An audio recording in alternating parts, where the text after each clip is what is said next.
సీతారాముల కళ్యాణమును చూచి వత్తము రండి.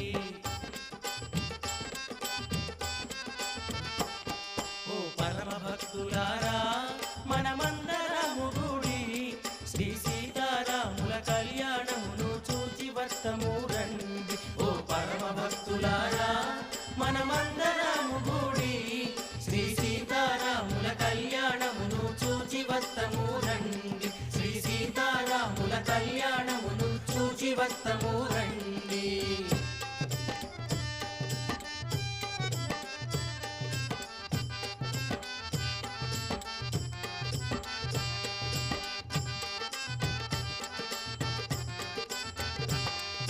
సద్ది మూటలు గట్టి రెండెడ్లను కాడికి గట్టి చేత చక్కగా చిరుతలు బట్టి ఆ భద్రగిరి దారి బట్టి సద్ది మూటలు గట్టి